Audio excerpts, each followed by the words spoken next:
మసాలాలో సహజమైన రుచి ఎన్ఎస్పీ మసాలాతో 100% natural spices, no chemicals and preservatives, pure flavour, strong aroma with NSP masala.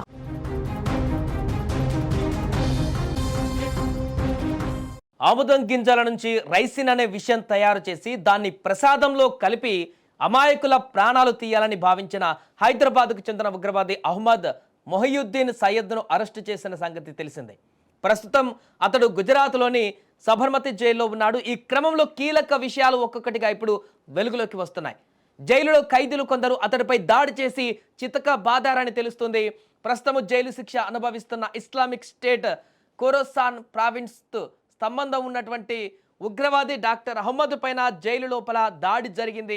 అతన్ని హై సెక్యూరిటీ సెల్లో బంధించినప్పటికీ అకస్మాత్తుగా వచ్చిన ఖైదీలు అహ్మద్ మీద దాడి చేసి తీవ్రంగా కొట్టినట్లుగా తెలుస్తుంది.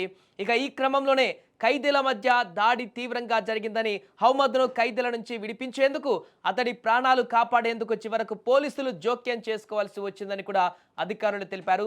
దీని గురించిన సమాచారం అందిన వెంటనే గుజరాత్ యాంటీ టెర్రరిజం స్క్వాడ్ ATSకు చెందిన ఓ బృందం సబర్మతి జైలుకు చేరుకుంది. దాడికి సంబంధించినటువంటి వివరాలు అడిగి తెలుసుకుంది.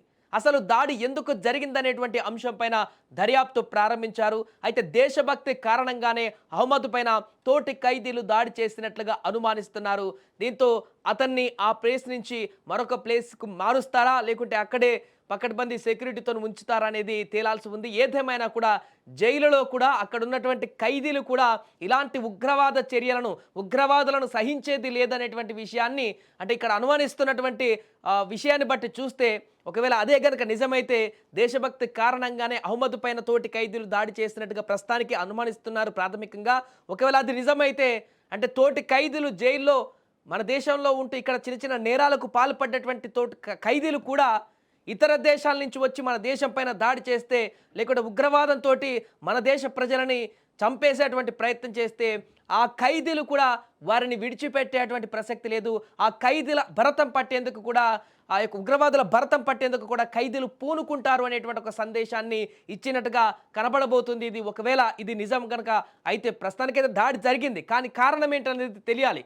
దేశభక్తి కారణంగానే ఇలాంటి వ్యక్తులు మాతో పాటు జైల్లో ఇక్కడ ఉండడానికి వీల్లేదు, ప్రాణాలతో ఉండడానికి వీల్లేదని చెప్పేసి దాడి మొదలు పెట్టారా, లేకుంటే అక్కడ ఇంకేమైనా పర్సనల్ గొడవలు వారికి ఆ వ్యక్తికి ఏమైనా జరిగాయా, ఆ కారణం చేతనే ఇదంతా గొడవ అంతా జరిగిందా అనేది పూర్తి వివరాలు అయితే దర్యాప్తులో బయటపడతాయి. ప్రాథమిక అంచనా ప్రకారం అయితే అక్కడ దేశభక్తి కారణంగానే అహ్మద్ పైన తోటి ఖైదీలు దాడికి దిగినట్టుగా అనుమానిస్తున్నారు పోలీసులు. ఆ దిశగా ఎంక్వైరీ కూడా కొనసాగిస్తున్నారు. ప్రత్యేక బృందం కూడా ఇప్పటికే జైలుకు చేరుకుంది. అక్కడికి ఖైదీల వివరాలను అడిగి తెలుసుకుంటుంది, ఎందుకు దాడి చేశారు, ఏం జరిగింది అసలు అనేటువంటి విషయాలు కూడా. లేకుంటే అహ్మద్ అక్కడ మరో కుట్రకు తెరలేపాడా, జైలుకు వెళ్ళి కూడా మిగతా ఖైదీలతో ఇలాంటి దోబూచులు ఆడుతూ తప్పించుకునేటువంటి ప్రయత్నం ఏమైనా చేసేటువంటి ప్రణాళికన, ఇలా అనేక కోణాలలో కూడా దీనిపైన ఇప్పుడు అక్కడికి వెళ్ళినటువంటి బృందం దర్యాప్తు కొనసాగిస్తుంది.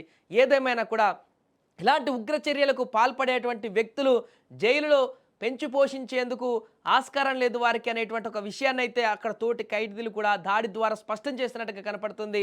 నిజంగానే వారు కనుక దేశభక్తి కారణంగా దాడి చేసినట్లయితే, సో ఈ అంశానికి సంబంధించి దర్యాప్తులో మరి బృందం, ప్రత్యేక బృందం, అదేవిధంగా పోలీసులు ఎలాంటి వివరాలను వెల్లడిస్తారనేది చూడాలి.